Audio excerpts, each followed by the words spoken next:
ዛሬ ከማሳያችሁ ክፍል እግዚአብሔር የሚፈልገው አምልኮ ምን አይነት እንደሆነ በቃሉ የተናገረበትን ክፍል ነው። እሱ ደስ የሚሰኝበት እዚህ ስንሰበሰብ መዝሙር ስንዘምርም ሆነ ቃል ስንሰማ ገንዘባችንን ስንሰጥ የምናረጋቸውን አክቲቪቲዎች በሙሉ ስናደርግ ለእግዚአብሔር ስናቀርብ ቅድሚያ ማሰብ ያለብን ምን እንደሆነ እግዚአብሔር አስቀድሞ አብልጦ የሚፈልገው ምን እንደሆነ የሚያሳየንን ክፍል እግዚአብሔር የሚቀበለው ደስ የሚያሰኘው አምልኮ በሚል ሐሳብ ነው የምናየው። መጽሐፍ ቅዱስ ከያዛችሁ ትንቢተ ሚክያስ ምዕራፍ 6ን አውጡ። ትንቢተ ሚክያስ ምዕራፍ 6 ከቁጥር 1 ጀምሮ ያለውን አነባለሁ። ትንቢተ ሚክያስ ምዕራፍ 6 አሁን ተነሳ፣ በተራሮችም ፊት ተፋረድ፣ ኮረብቶችም ቃልህን ይስሙ ብሎ እግዚአብሔር የሚለውን ስሙ። ተራሮች ሆይ ጠንካሮች፣ የምድር መሰረቶች ሆይ እግዚአብሔር ከሕዝቡ ጋር ክርክር አለውና ከእስራኤልም ጋር ይፋረዳልና የእግዚአብሔርን ክርክር ስሙ። ሕዝቤ ሆይ ምን አድርጌሃለሁ? በምንስ አድክሜሃለሁ? መስክርብኝ። ከግብጽ ምድር አውጥቼሃለሁ፣ ከባርነት ቤትም ተቤዥቼሃለሁ። በፊትህም ሙሴንና አሮንን ማርያምንም ልኬልህ ነበር። ሕዝቤ ሆይ የሞዓብ ንጉሥ ባላቅ የመከረውን የቢኦርም ልጅ በለዓም የመለሰለትን አሁን አስብ። የእግዚአብሔርንም ድንቅ ሥራ ታውቅ ዘንድ ከሰጢም ጀምሮ እስከ ጌልጌላ ድረስ አስብ። ቁጥር 6 ምን ይዤ ወደ እግዚአብሔር ፊት ልምጣና በልዑል አምላክ ፊት ልስገድ? የሚቃጠለውን መስዋዕትና የአንዱን ዓመት ጥጃ ይዤ በፊቱ ልምጣን? እግዚአብሔርስ በሺህ አውራ በጎች ወይም በእልፍ የዘይት ፈሳሾች ደስ ይለዋልን? ወይስ የበኩር ልጄን ስለ በደሌ የሆዴንም ፍሬ ስለ ኃጢአቴ እሰጣለሁን? ሰው ሆይ መልካሙን ነግሮሃል። እግዚአብሔር ካንተ ጋር የሚሻው ምንድን ነው? ፍርድን ታደርግ ዘንድ ምሕረትንም ትወድ ዘንድ ከአምላክህም ጋር በትህትና ትሄድ ዘንድ አይደለምን ይላል። አሁን ስለ ትንቢተ ሚክያስ ባክግራውንድ ለማውራት ጊዜው አይበቃንም። ነገር ግን በዚህ ክፍል ሚክያስ ከእግዚአብሔር የተቀበለውን መልእክት ለይሁዳና ለእስራኤል ሕዝብ ያስተላልፋል እና የምናየው አቀራረቡ ልክ ፍርድ ቤት ነው። በፍርድ ቤት እግዚአብሔር ከሳሽ ሆኖ እግዚአብሔር አቤቱታ ይዞ ሕዝቡ ደግሞ ተከሳሽ ሆኖ እንደገና ፍጥረት ደግሞ ምስክር ሆኖ የቀረበበት ነው። እግዚአብሔር ከሕዝቡ ጋር ክርክር አለው። እግዚአብሔር የሚናገረው ነገር አለ ለሕዝቡ። እግዚአብሔር የእስራኤልን ሕዝብ እናንተም ደግሞ ተነሱና እስቲ መልስ ስጡ፣ ተፋረዱ ይላቸዋል እና ደግሞ ምስክሮች ይጠራል። ምስክር ተደርገው የተጠሩት ተራራዎች፣ ኮረብታዎች በዛ ዙሪያ በእስራኤል ምድር ዙሪያ ያሉትን ነው እና እግዚአብሔር ክስ ያቀርባል። ቁጥር 1 ላይ ስናይ አሁን ተነሳ፣ በተራሮችም ፊት ተፋረድ፣ ኮረብቶችም ቃልህን ይስሙ ብሎ እግዚአብሔር የሚለውን ስሙ ይላቸዋል። እስራኤል ሕዝብ ከናንተ ጋር ማቀርበው ክርክር ካለ ስላለ ተነሱና ከኔ ጋር ተፋረዱ ይላቸዋል። ቁጥር 2 ላይ ደግሞ ተራሮች ሆይ ጠንካሮች፣ የምድር መሰረቶች ሆይ እግዚአብሔር ከሕዝቡ ጋር ክርክር አለውና ከእስራኤልም ጋር ይፋረዳልና የእግዚአብሔርን ክርክር ስሙ ይላል። እንግዲህ ተራራ አይንቀሳቀስም። ከሙሴ ጀምሮ ከዛም በፊት ጀምሮ በእስራኤል ያሉ ተራራዎች በቦታቸው ናቸው። ታሪክ በዛ ምድር የተደረገውን ታሪክ ሁሉ አፍ አውጥተው ቢናገሩ ሊመሰክሩ የሚችሉ ናቸው። ተራሮች፣ ኮረብቶች እናንተ ምስክር ናችሁ። እኔ ከሕዝቤ ጋር ክርክር አለኝ፣ እስራኤል ደግሞ ተነሱና መልስ ስጡ ይላል። እግዚአብሔር ያቀረበው ክርክር ምንድን ነበረ? ቁጥር 3ን ተመልከቱ። ሕዝቤ ሆይ ምን አድርጌሃለሁ? በምንስ አድክሜሃለሁ? መስክርብኝ ይላል። እንዲህ ተብሎ እግዚአብሔር እናንተን ልጄ ሆይ በምን አድክሜሃለሁ፣ ምን አድርጌሃለሁ ሲል ያስደነግጣል አይደል? እግዚአብሔር ሕዝቡን ነው ምን አድርጌያችኋለሁ፣ ምንድን ያጎደልኩባችሁ፣ በምንድን ያደከምኳችሁ ብሎ ይጠይቃቸዋል።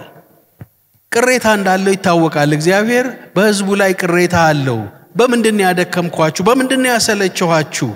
በምንድን ያታከትኳችሁ ይላቸዋል። ከዛ በኋላ እሱ በሱ በኩል ለእስራኤል ሕዝብ ያደረገውን ነገር ነው የሚዘረዝረው። ቁጥር 4ን ተመልከቱ። ከግብጽ ምድር አውጥቼሃለሁ፣ በፊትህም ሙሴንና አሮንን ማርያምንም ልኬልህ ነበረ። ሕዝቤ ሆይ የሞዓብ ንጉሥ ባላቅ የመከረውን የቢዮርም ልጅ በለዓም የመለሰለትን አሁን አስብ ብሎ ይናገራል። ሕዝቤ ሆይ ከግብጽ ምድር አውጥቼሃለሁ። ይሄ የሚያውቁት የእስራኤል ሕዝብ ታሪክ ነው። በግብጽ አገር ባሪያ ነበሩ። ጡብ እየሰሩ ግብፃውያን ረግጠው ጨቁነው አስለቅሰው ይገዟቸው ነበረ። ከዛ ግን እግዚአብሔር በበረታች ክንድ 10 ተአምራትን አድርጎ በድንቅ በተአምራት የግብፃውያንን ኃይል ሰብሮ የፈርዖንን ክንድ አድቅቆ እስራኤልን አወጣቸው። አስታውሱ፣ ባሪያ ነበራችሁ፣ ከባርነት ቤት ያወጣኋችሁ እኔ ነኝ ይላል። ይሄ ብቻ አይደለም፣ መሪዎች ሰጥቼ ነበረ። ሙሴን፣ ማርያምን፣ አሮንን እናንተን የሚመሩ መሪዎችን ሰጥቼ ነበረ። እግዚአብሔር ከሙሴ ጋር ነበረ። ብዙ ተአምራት እንዲያረግ፣ ድንቅ እንዲሰራ፣ ባህሩ እንዲከፈል፣ ከአለት ውሃ እንዲፈልቅ፣ በብዙ ተአምራት ከሰማይ መና እንዲዘንብ እያደረገ በምድረ በዳ መርቷቸዋል። እሱንም አስብ ይላል። ሶስተኛ ሕዝቤ ሆይ የሞዓብ ንጉሥ ባላቅ የመከረውን የቢዮር ልጅ በለዓም የመለሰለትን አሁን አስብ ይላል። ታስታውሳላችሁ፣ የሞዓብ ንጉሥ እስራኤላውያን ከግብጽ ወጥተው ወደሱ ወዳለበት ምድር እየገሰገሱ እየመጡ ሲሄዱ በጣም ፈራ። ከፊታቸው ብዙ ነገስታትን እያሸነፉ ሲመጡ በጣም ፈራና ምን አለ? በሬ ሳር እንደሚያጭድ ሕዝቡን እያጨዱ የመጡ ሰዎች አሉና እኔ ጋር ከመድረሳቸው በፊት እባክህ አንተ በለዓም፣ አንተ የረገምከው የተረገመ ይሆናል፣ አንተ የባረከው የተባረከ ይሆናል፣ እባክህ የኔን እስራኤል ሕዝብ ርገምልኝ እባክህ ይለዋል።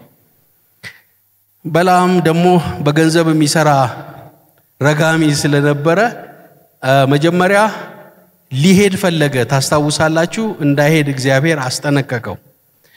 ብዙ ታገለ። በኋላ ግን እሺ ሄዳለሁ፣ ግን እግዚአብሔር ያለውን እላለሁ አለ። በለዓም በነገራችን ላይ የእግዚአብሔር ነብይ አይመስለኝም፣ ፓጋን የሆነ ሰው ነው። ግን እግዚአብሔር እሱንም እንዴት እንደተጠቀመበት ነው ክፍሉ የሚያሳየው። ዘሁልቁ 22 እስከ 24 ማንበብ ትችላላችሁ።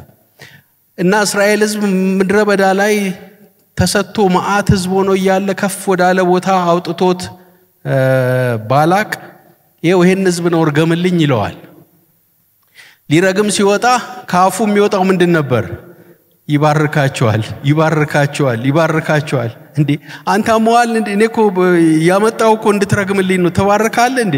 በልሺ በሌላ በኩል እስቲ ብሎ ሌላ ቦታ አውጥቶ አሁንም ሕዝቡን እያሳየ በልርገምልኝ ይለዋል። አሁንም ምን አረገ? ባረካቸው። በጣም ተበሳጨ ባላቅ። ሶስተኛ ሌላም ቦታ ወሰደው። የመጨረሻ በረከት የነሱን ሞት እኔ ልሙት ብሎ ጭራሽ ሲባርካቸው ሊረግማቸው የመጣውን እንዲባርክ አረገ። ያንን ያረገው ማን ነው? እግዚአብሔር ነው። እስራኤላውያን ያንን ድራማ አያዩም። እነሱ ሜዳ ላይ ሰፍረዋል። ሊረገሙ የወጡ ሕዝቦች ነበሩ። እግዚአብሔር ግን ለነሱ ጥብቅና ቆሞ ሊረግማቸው የወጣውን ወደ በረከት ቀየረ። ከግብጽ አወጣኋችሁ፣ በምድረ በዳ መራኋችሁ፣ ከሰጢም እስከ ጌልጌላ ከእስራኤል ቀይ ባህርን ከተሻገራችሁ ዮርዳኖስ እስክትገቡ ተስፋይቱ ምድር እስክትገቡ ያደረኩላችሁን ታሪክ በሙሉ አስቡ ይላቸዋል። ያላረገላቸው ነገር አልነበረም። እግዚአብሔር እንዴት እንደመራቸው ከተናገረ በኋላ እሺ ሕዝቤ ሆይ ምን አድርጌሃለሁ? በምን አድክሜሃለሁ? እናንተን እና እኔን ቢያናገረን እግዚአብሔር እኔ በክርስቶስ ኢየሱስ ዋጅቻችኋለሁ። በበደላችሁና በኃጢአታችሁ ምን ነበራችሁ ይላል? ሙታን ነበራችሁ። እኛ ሁላችን የሥጋችን የልቦናችን ፈቃድ እያደረግን በሥጋችን ምኞት በፊት እንኖር ነበር፣ እንደ ሌሎቹም ደግሞ ከፍጥረታችን የቁጣ ልጆች ነበር ይላል ኤፌሶን ምዕራፍ 2። ነገር ግን እግዚአብሔር በምሕረቱ ባለጠጋ ስለሆነ ከወደደን ከትልቅ ፍቅሩ የተነሳ በበደላችን ሙታን እንኳን በሆነ ጊዜ ምን ሰጠን? ሕይወትን ሰጠን። በጸጋ ምን አናችኋል? ድናችኋል። እስራኤል ከምድራዊ ባርነት የዳኑት፣ እኛ ከምን ባርነት ድነናል? ከኃጢአት ባርነት ከዘላለም ሞት ከዘላለም ፍርድ የዳንን ሰዎች ነን።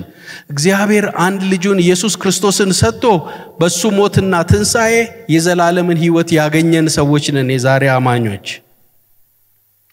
ያ ብቻ አይደለም፣ እግዚአብሔር መንፈሱን ሰጥቶን የመንፈስ ቅዱስ ማደሪያ አድርጎናል። የሚመራን የሚያጽናናን መንፈስ በውስጣችን አለ። ባለፍንበት መንገድ ሁሉ ወደ ኋላ ሄደን ስናይ 10 ዓመት 20 ዓመት እንደ እድሜያችን እግዚአብሔር ከልጅነት እስካሁን እንዴት እንደጠበቀን እንዴት እንደመራን ስናስብ በጣም ብዙ የእግዚአብሔር ውለታ ያለብን ሰዎች ነን። ይሄን አርጌላችኋለሁ ብሎ ልክ እስራኤልን እንዳለው ምን አጎደልኩባችሁ ሕዝቤ ሆይ በምንድን ያደከምኳችሁ ቢለን የሚያስደነግጥ ነገር ይመስለኛል። ነብዩ ሕዝቡን ወክሎ ይሄን ሁሉ ላረገው ጌታማ ልዩ አምልኮ ያስፈልጋል ብሎ የሚለውን ተመልከቱ። ቁጥር 6 ሚክያስ ምዕራፍ 6 ቁጥር 6 ምን ይላል? ምን ይዤ ወደ እግዚአብሔር ፊት ልምጣና በልዑል አምላክ ፊት ልስገድ? የሚቃጠለውን መስዋዕትና የአንዱን ዓመት ጥጃ ይዤ በፊቱ ልምጣን? እግዚአብሔርስ በሺህ አውራ በጎች ወይም በእልፍ የዘይት ፈሳሾች ደስ ይለዋልን? ወይስ የበኩር ልጄን ስለ በደሌ የሆዴንም ፍሬ ስለ ነፍሴ እሰጣለሁን? እንዲህ ላረጋ አምላክ፣ ከግብፅ ምድር ላወጣን አምላክ፣ በምድረ በዳ ለመራን አምላክ፣ መሪ ለሰጠን አምላክ፣ እንዲህ ላረጋ አምላክ እንዴት ቅር ካለውማ በአምልኮ ለምን አላስደስተውም ብሎ ምን ይዤ ልምጣ ወደዚህ አምላክ ይላል። የሚቃጠል መስዋዕት ላምጣ? በዛን ጊዜ እንግዲህ አምልኮ እንደኛ ዝማሬ አይደለም፣ መስዋዕት እያቀረቡ ነው በብሉይ ኪዳን። የአንድ ዓመት ጥጃ ይዤ ልምጣ? ምርጥ የሆነ ጥጃ አምጥቼ ልሰዋለት? ሜቢ እሱ አይበቃም። 1000 በግ ይዤ በመጣ 1000 በግ በገበያ ታውቃላችሁ፣ ለገና ለምናምን ግር ብሎ የሚሄዱ 1000 በግ አምጥቼ ሸክ አርጊያን ሁሉ 1000 በግ ለእግዚአብሔር ላቅርብለት? እንዲህ ባለ ውለታዬ ለሆነው እግዚአብሔርስ በሺህ አውራ በጎች ወይም በእልፍ የዘይት ፈሳሾች 10,000 ሊትር ዘይት በብሉይ ኪዳን ጊዜ ይሄ ከዱቄት ጋር ይቀላቅላሉ። ለዘይት ብዙ ስራ አለው በቤተ መቅደስ። አንዱ የሚቀርበው መስዋዕት ዘይት ነው። እልፍ የዘይት ፈሳሽ ይዤ ይሄንን አምላክ ባለውለታዬን ላስደስተው ብሎ ይጠይቃል። ከዛ እንዳውም በጣም ይሄድና ምን ይላል? የበኩር ልጄን ስለ በደሌ የሆዴንም ፍሬ ስለ ነፍሴ ኃጢአት ሰጣለሁን? በብሉይ ኪዳን እግዚአብሔር የሰው መስዋዕት አይቀበልም፣ ግን በዙሪያ ያሉ አህዛቦች ያንን ያደርጉ ነበረ። አንድ የእስራኤል ንጉስ የልጁን ሁሉ መስዋዕት አድርጎ ሰጥቶ ነበር። ይሄ ባዕድ አምልኮ ነው። ግን እንግዲህ የመጨረሻ ሰው ሊሰጥ የሚችለው ትልቁ ነገር ልጁን መስዋዕት አድርጎ ከሰጠ በጣም ትልቅ መስዋዕት ነው። እንዲህ ላረጋ አምላክ ልጄን እንኳን ልሰዋለት ብሎ ይጠይቃል። እንግዲህ ሚክያስ ህዝቡን ወክሎ ነው። ህዝቡ ፕሮባብሊ ሊመልሱ ይችላሉ ብሎ ያሰበውን ነው።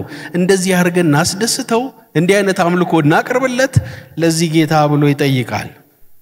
ከዛ መለስ ሲልና ቁጥር 8 ሰው ሆይ መልካሙን ነግሮሃል። እግዚአብሔር ካንተ ዘንድ የሚሻው ምንድነው? ፍርድን ታደርግ ዘንድ ምህረትንም ትወድ ዘንድ ከአምላክ ጋር በትህትና ትሄድ ዘንድ አይደለምን ይላል። ኖ ይላል ሚክያስ። እግዚአብሔር ካንተ የሚፈልገው 1000 በግ ኮርማ ልጅ መስዋዕት ምናምን አይደለም። እንደሱ አይነት ይሄ ውጫዊ የሆነ እዚህ የምናረጋቸው ስርዓቶቹ ሳይሆኑ ከሱ አስቀድሞ እኔ የምደሰትበት እኔ ካንተ መፈልገው ነገር አለ። እነዚህ ነገሮች ሳይሟሉ ምንም አይነት መስዋዕት ወደ እኔ ይዘህ ብትመጣ ተቀባይነት የለውም። ሰው ሆይ መልካሙን ነግሮሃል። እግዚአብሔር ካንተ ዘንድ የሚሻው ምንድነው? ፍርድን ታደርግ ዘንድ ምህረትን ትወድ ዘንድ ከአምላክ ጋር በምን ትሄድ ዘንድ በትህትና ትሄድ ዘንድ አይደለምን ይላል። እግዚአብሔር መስዋዕት አልፈልግም እያለ አይደለም። መስዋዕቱን እንዲሰጡ እንዲያቀርቡ ያዘዘው እሱ ነው።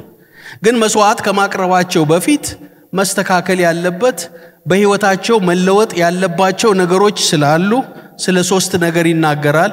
ፍርድን ታደርግ ዘንድ ምህረትን ትወድ ዘንድ ከአምላክ ጋር በትሕትና ትሄድ ዘንድ አይደለምን ይላል። ዳዊት በመዝሙሩ መዝሙር 51 16 እና 17 መስዋዕትንስ ብትወድ በሰጠሁ ነበር፣ የሚቃጠለው መስዋዕት ደስ አያሰኝህም። የእግዚአብሔር መስዋዕት የተሰበረ መንፈስ ነው፣ የተሰበረውንና የተዋረደውን ልብ እግዚአብሔር አይንቅም ይላል። የተሰበረ ልብ ሳይኖር ትህትና ሳይኖር ከእግዚአብሔር ጋር አንድ ነገር ሳይኖር እንዲሁ ውጫዊ በሆነ መስዋዕት እግዚአብሔር አይደሰትም። የእግዚአብሔር መስዋዕት የተሰበረ የተለወጠ ልብ መንፈስ ነው። ከሱ የመነጨ ሲሆን አምልኮውን ይቀበላል የሚል ነው። ለምንድን ነው ሚክያስ ከመስዋዕታችሁ ይልቅ ፍርድን ምህረትን እና እንዲሁም ከአምላክ ጋር በትሕትና ትሄድ ዘንድ አይደለምን ያለው? ሚክያስን ወደ ኋላ ሄደን መጽሐፉን ቤት ጊዜ ካላችሁ አንብቡት እና እነዚህ እንዲህ የሚሉት ሰዎች እንዲህ መስዋዕት እናቅርብ የሚሉት ሰዎች የሚኖሩበትን ህይወት ይናገራል። ምዕራፍ 2 ተመልከቱ። ትንቢተ ሚክያስ ምዕራፍ 2 ቁጥር 1 ሚክያስ 2:1 በመኝታቸው ላይ በደልን ለሚያስቡ ክፋትንም ለሚያደርጉ ወዮላቸው። ኃይል በእጃቸው ነውና ሲነጋ ይፈጽሙታል። በእርሻው ላይ ይመኛሉ፣ በግዴታም ይይዙታል። በቤቶችም ላይ ይመኛሉ፣ ይወስዷቸውማል። ሰውንና ቤቱን ሰውንና ርስቱን ይነጥቃሉ። እነዚህ አምልኮ መተው ብዙ መስዋዕት እናቅርብ የሚሉት ሰዎች መኝታቸው ላይ ቤታቸው ተኝተው ክፋት ያስባሉ። ሌሊት ሲያጠነጥኑ ያድሩና ተነስተው የሰው ንብረት የሚቀሙ ሰዎች ናቸው። ክፉ የሚያስቡ ናቸው። ኃይል ጉልበት ያላቸው ጉልበት የሌላቸውን ሰዎች የሚጨቁኑና የሚረግጡ ሰዎች ናቸው። የሰው ንብረት የሚቀሙ አጭበርባሪዎች ናቸው። ሌሊት ክፉ ያስባሉ፣ ቀን ክፉ ያረጋሉ። ነገር ግን ቤተ መቅደስ ይመጡና መስዋዕት ለማቅረብ እግዚአብሔርን በምን ላስደስተው የሚሉ ሰዎች ናቸው። ምዕራፍ 3 ተመልከቱ። ሚክያስ 3:1 ከዚያም እኔ እንዲህ አልኩ፣ እናንተ ያዕቆብ መሪዎች፣ እናንተ የእስራኤል ቤት ገዦች ስሙ። ፍትህን ማወቅ አይገባችሁምን? መልካሙን ጠላችሁ፣ ክፉንም ወደዳችሁ። የሕዝቤን ቆዳ ገፈፋችሁ፣ ስጋቸውንም ካጥንቶቻቸው ለያችሁ። የሕዝቤን ስጋ በላችሁ፣ ቆዳቸውን ገፈፋችሁ፣ አጥንቶቻቸውን ሰባበራችሁ። በመጥበሻ እንደሚጠበስ በድስት እንደሚቀቀል ስጋ ቆራረጣችኋቸው። እነርሱም ወደ እግዚአብሔር ይጮኻሉ፣ እርሱ ግን አይመልስላቸውም። ካደረጉት ክፋት የተነሳ በዚያን ጊዜ ፊቱን ከነርሱ ይሰውራል። እግዚአብሔር እንዲህ ይላል፣ ሕዝቤን የሚያስቱ ነቢያት ሰው ሲያበላቸው ሰላም አለ ይላሉ፣ ሳያበላቸው ሲቀር ግን ጦርነት ሊያውጁበት ይነሳሉ። ስለዚህ ሌሊቱ ያለ ራእይ ጨለማውም ያለ ሟርት ይመጣባችኋል። በነቢያት ላይ ፀሐይ ትጠልቅባቸዋለች፣ ቀኑም ይጨልምባቸዋል። ባለ ራእዮች ያፍራሉ፣ ጠንቋዮችም ይዋረዳሉ። ሁሉም ፊታቸውን ይሸፍናሉ፣ ከእግዚአብሔር መልስ የለምና። እንግዲህ በዛ ዘመን የነበሩ በጣም ብዙ ነቢያት ነበሩ። አብዛኛዎቹ ሐሰተኛ ነቢያት ነበሩ። ይተነብያሉ። የሚተነብዩት ገንዘብ ለሚሰጣቸው ነው። ጥቅም ለሚሰጣቸው ጥሩ ጥሩ ነገር ያወራሉ። የማያበላቸው የማይጠቅማቸው ከሆነ ሞት ያውጁበታል ይላል።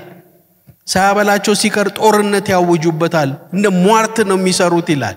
እንዲህ አይነት ሰዎች ናቸው በጣም በደመቀ በሚያምር አምልኮ እግዚአብሔር ጋር መተው የሚያመልኩ የሚመስሉት። ስለዚህ እግዚአብሔር ያደረኩላችሁ ብዙ ውለታ አለ፣ የምትመልሱልኝ ግን የምታመጡት መስዋዕት ግን ከህይወታችሁ ጋር አብሮ አይሄድም ነው የሚላቸው። ምዕራፍ 3 ቁጥር 11 ላይ ስትመለከቱ ጽዮንን በደም ኢየሩሳሌምን በኃጢአት ይሰራሉ፣ አለቆቿ በጉቦ ይፈርዳሉ፣ ካህናቶቿ በዋጋ ያስተምራሉ፣ ነቢያቶቿ በገንዘብ ያሟርታሉ። ከዚህም ጋር እግዚአብሔር በመካከላችን አይደለምን? ክፉ ነገር ምንም አይመጣብንም እያሉ በእግዚአብሔር ይታመናሉ።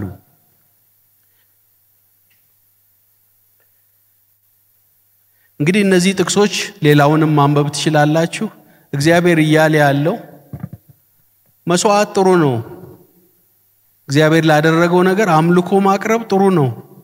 ነገር ግን ኑሯችሁ ምን ይመስላል? ህይወታችሁ ምን ይመስላል? ከመድረክ ውጪ ከዚህ ከፑልፒት ውጪ በሳምንቱ ከኔ ጋር የምታሳልፉት ጊዜ ምን ይመስላል? እሱ ከሌለ ህይወት ከሌለ ኑሮ ከሌለ መጥቶ የሚቀርበው ነገር እኔ የምቀበለው አይደለም ነው እግዚአብሔር የሚላቸው። ብዙ ዝማሬ፣ ብዙ ምስጋና፣ ብዙ ሙዚቃ፣ ብዙ ምናምን ቢኖር እግዚአብሔር ልብ ግን የሚደርሰው ከህይወታችን ጋር አብሮ የሚቀርብ አምልኮ ሲሆን እንደሆነ ይናገረናል። ዛሬ እግዚአብሔር በብዙ ነገር እንዲረዳን እንፈልጋለን። በየአጥቢያችን የተሻሉ የሙዚቃ መሳሪያዎች እንዲኖረን፣ የተሻለ መድረክ እንዲኖረን፣ የተሻለ ሳውንድ ሲስተም እንዲኖረን፣ ቢቻል መብራት እንዲኖር፣ በጣም የደመቀ እንዲሆን እንፈልጋለን። እነዚህ ሁሉ አስፈላጊዎች ናቸው። ነገር ግን እግዚአብሔር እነዚህ ነገሮች አያጓጉትም፣ እነዚህ ነገሮች አያስገርሙትም፣ አያስደንቁትም። እግዚአብሔር የሚፈልገው ልባችንን ነው፣ መሰጠታችንን ነው፣ መለወጣችንን ነው። ስለዚህ ፍርድን ታደርግ ዘንድ የሚለው ሶስት ሐሳቦች ናቸው እዚህ ጋር የተነሱት። ፍርድን ታደርግ ዘንድ ማለት በትክክል ትሄድ ዘንድ ማለት ነው። ከሰዎች ጋር ባለህ ግንኙነት ጤናማ የሆነ ግንኙነት ይኖርህ ዘንድ ማለቱ ነው። በንግድ ቦታ ቢሆን ነጋዴ የሆነ በትክክል በቅንነት መስራቱ፣ የመንግስት ሰራተኛ የመንግስት ባለስልጣን አማኝ ከሆነ በዛ ቦታ በቅንነትና በትክክል መስራቱ፣ በቤተሰባችን ከወንድሞቻችን ከእህቶቻችን ጋር ባለን ግንኙነት እግዚአብሔር በሚፈልገው መንገድ መሄዳችን፣ በትክክለኛ መንገድ ማገልገላችን እግዚአብሔር ያንን ነው የሚፈልገው። አንዳንድ ጊዜ ብዙ ገንዘብ ለእግዚአብሔር ቤት የሚሰጡ ሰዎች በመሪዎች ይወደዳሉ፣ ልዩ ስፍራ ይሰጣቸዋል። ብዙ ገንዘብ ለእግዚአብሔር መስጠት ጥሩ ነው። ለእግዚአብሔር ቤት ሥራ ገንዘብ ያስፈልጋል። ነገር ግን ገንዘቡ ከየት ነው የመጣው ብሎ መጠየቅም ያስፈልጋል። ሰርቆ ዘርፎ አምታቶ ያመጣውን ያቺን ኃጢያት ጊልቱን ማካካሻ ገንዘብ አምጥቶ ቢሰጥ እግዚአብሔር ወይኔ ያህል ገንዘብ ሰጠኝ ይሄ ሰው ብሎ አይደነቅም። ከየት አመጣኸው ብሎ ይጠይቃል እግዚአብሔር። መጀመሪያ ፍርድን ታደርግ ዘንድ፣ ቅን ትሆን ዘንድ፣ በትክክል ትሄድ ዘንድ እሱ ነው ማስቀደመው ይላል ነው እግዚአብሔር እያለ ያለው። ሁለተኛ ምህረትን ትወድ ዘንድ ይላል። ምህረት የሚለው በዕብራይስጡ ሄሴድ ይላል። ሄሴድ ማለት ምህረት ብቻ ሳይሆን ፍቅር ማለት ነው። ታማኝነት ማለትን ሁሉ የሚጨምር ነው። እግዚአብሔር ምህረትን ከኛ ማየት ይፈልጋል። ለወገኖቻችን ያለን ፍቅር፣ ለበደሉን የምናሳየው ይቅርታ፣ ከወንድማችን ከእህታችን ጋር፣ ከባል ጋር፣ ከሚስት ጋር በቤታችን ባለን ግንኙነት የምህረት ሰዎች የፍቅር ሰዎች መሆናችንን ማየት ይፈልጋል። ውስጣችን ጥላቻ ተሞልቶ፣ ውስጣችን ቂም ተሞልቶ፣ ሰውን ሰድበን፣ ሰውን አመናጭቀን፣ ብዙ ነገር አድርገን መተን እዚህ ጋር ድንቅ የሆነ አምልኮ አመልካለሁ ብንል እግዚአብሔር ሰው ሆይ መልካሙን ነግሮሃል፣ ካንተ መጀመሪያ የሚፈልገው ነገር ፍርድን ታደርግ ዘንድ፣ ምህረትን፣ ፍቅርን፣ ርህራሄን ትወድ ዘንድ፣ ከአምላክ ጋር ደግሞ በትህትና ትሄድ ዘንድ ይላል። አንደኛ ቆሮንቶስ 13 ላይ እንግዲህ እንደ ቆላሲስ 3:12 ላይ እንዲህ ይላል፣ እንግዲህ እንደ እግዚአብሔር ምርጦች ቅዱሳን ሆናችሁ የተወደዳችሁም ሆናችሁ ምህረትን፣ ርህራሄን፣ ቸርነትን፣ ትህትናን፣ የዋህነትን፣ ትዕግስትን ልበሱ። እንደ እግዚአብሔር ምርጦች ቅዱሳን ሆናችሁ የተወደዳችሁ ሆናችሁ ምህረትን፣ ርህራሄን፣ ቸርነትን፣ ትህትናን፣ የዋህነትን፣ ትዕግስትን ልበሱ። ከሌላው ከምንታወቅበት ነገር ይልቅ የቃልዮት ዘማሪዎች የሆናችሁ እነዚህ ነገሮች ቀድሞ በህይወታችን ቢታዩ ሌላው ቢቀር ይሻለናል። ሌላውን ሁሉ አድምቀን ምህረት፣ ቸርነት፣ ርህራሄ፣ ፍቅር እነዚህ መንፈስ ፍሬዎች በውስጣችን ከሌሉ አምልኳችን ምን ለፋው ልፋት ሁሉ ከንቱ ይሆናል። ንጹህ የሆነ ይላል ያዕቆብ 1:27 በእግዚአብሔር ነውርም የሌለበት በእግዚአብሔር አብ ዘንድ ይህ ነው። ንጹህ የሆነ አምልኮ ይህ ነው ይላል። ምንድነው ስትሉት ወላጆች የሌላቸው ልጆች ባልቴቶችን በመከራቸው መጠየቅ፣ በዓለም ከሚገኝ ድፍ ሰውነትን መጠበቅ ነው ይላል። እግዚአብሔር የሚያየውና እኛ የምናየው አንዳንድ የተለያየ ነው። ንጹህ አምልኮ፣ ፍቅር፣ ቸርነት፣ ለተቸገሩ ማድረግ፣ በትህትና መሄድ፣ ንጹህ ከኃጢአት የነጻ ህይወት መኖር እነዚህ ናቸው ይላል። ሶስተኛ ከአምላክ ጋር በምን ትሄድ ዘንድ ይላል? በትህትና ትሄድ፣ እግዚአብሔርን ትፈራ ዘንድ። በመታረገው ነገር ሁሉ እግዚአብሔር ያያል፣ እግዚአብሔር ይሰማል፣ እግዚአብሔርን ማስደሰት ነው ብሎ በጥንቃቄ እግዚአብሔርን እየፈሩ መኖር ብዙ ከሚቀርብ አምልኮ የሚቀድም እሱ ነው። እዚህ ፍቅር፣ ፍርድ፣ ምህረት እነሱን ብታስቀድሙ ይሻል ነበር ነው የሚለው ሚክያስ። ከብዙ አውራ በግ ብዙ መስዋዕት ብዙ መዝማሬ ከማቅረብ በፊት የህይወት ጉዳይ ይቀድማል። ህይወት ልክ ሲሆን አምልኮም ልክ ይሆናል። ብዙ ጊዜ አይን ውስጥ የሚገባው ህይወት አይደለም፣ አይን ውስጥ የሚገባው መድረክ ላይ የሚታየው ነገር ነው። ነገር ግን ከውስጥ የሆነ የተለወጠ ህይወት አምልኳችን ሁሉ ተቀባይ እንዲሆን እግዚአብሔር ጋር የሚያረጋው እሱ ነው። ሲጀምር እንዳልኩት ምን አይነት አምልኮ ነው እግዚአብሔር የሚያስደስተው? ምን አይነት ሙዚቃ ነው? ምን አይነት ስታይል ነው የሚለው ልንለያይ እንችላለን። ግን ዋናው ነገር አምልኮ ለእግዚአብሔር ስለሆነ የሚቀርበው እግዚአብሔር በዚህ ጊዜ ያለን ያለው እኔ መቀበለው አምልኮ ፍርድን ታደርግ ዘንድ ምህረትን ትወድ ዘንድ ከአምላክ ጋር በትህትና ትሄድ ዘንድ ነው። ከኔ ጋር ያለ ግንኙነት ልክ ሲሆን ነው አምልኮውን መቀበለው።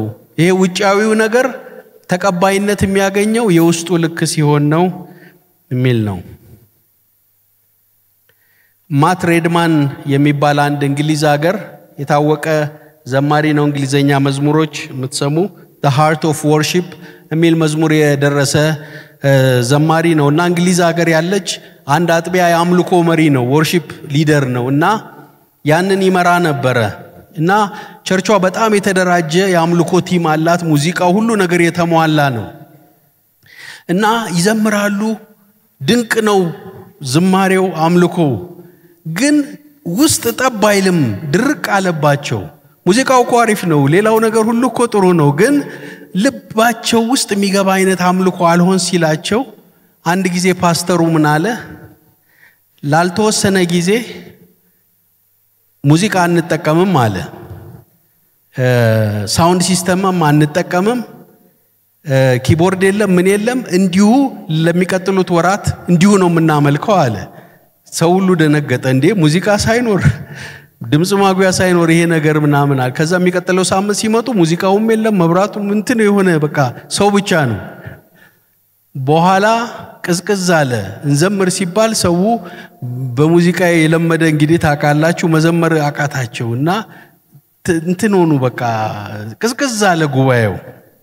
በኋላ ግን አይ ብሎ በድምጽ ብቻ መዘመር ጀመሩ። በድምጻቸው ብቻ መዘመር ጀመሩና ሲዘምሩ በቃ የእግዚአብሔር መንፈስ ለካ ሙዚቃ ላይ ዲፔንድ አያደርግም ብሎ መዘመር ጀመሩ። ከዛ ጸሎታቸው ሁሉ ራሱ ይሄ ድምጽ ማጉያ የለም ምናምን፣ ግን በቃ ይሄ በዚህ በአርቲፊሻል የደመቀ ሳይሆን ከልብ የሆነ ጸሎት መጸለይ ተጀመረ እና እየለመዱት ከዛ ልዩ ነገር ሆነ። የተወሰነ ጊዜ ከቆዩ በኋላ ይሄ ዘማሪ The Heart of Worship የሚል መዝሙር ቤቱ ገብቶ ጻፈ። ሁሉ ነገር ተገፎ ሙዚቃው ሙሉ ጠፍቶ አንድ ነገር ገባኝ አለ። ለካ ይሄ ሁሉ ነገር it's all about you፣ ሁሉ ነገር ለካ ስላንተ ነው። ለሙዚቃው ምናምን የምንለው ነገር በሙሉ ለካ ስላንተ ነው። አሁን የአምልኮ ልብ ዋናው ነገር አገኘሁት። it's all about you፣ ስላንተ ነው እንጂ ስለኛ ፐርፎርማንስ፣ ስለኛ ድራማ፣ ስለኛ ምናምን አይደለም። ለካ ዋናው ለካ አንተን ማምለክ ነው ወደሚለው ድምዳሜ ደረስኩ ብሎ ተናገረ።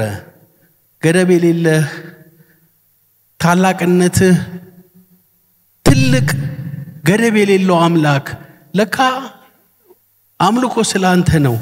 አንዳንዴ ብዙ ነገሮቻችን ስለሚይዙን ዋናው የምናመልክበትን ነገር ሁሉ ሊጠፋብን ይችላል።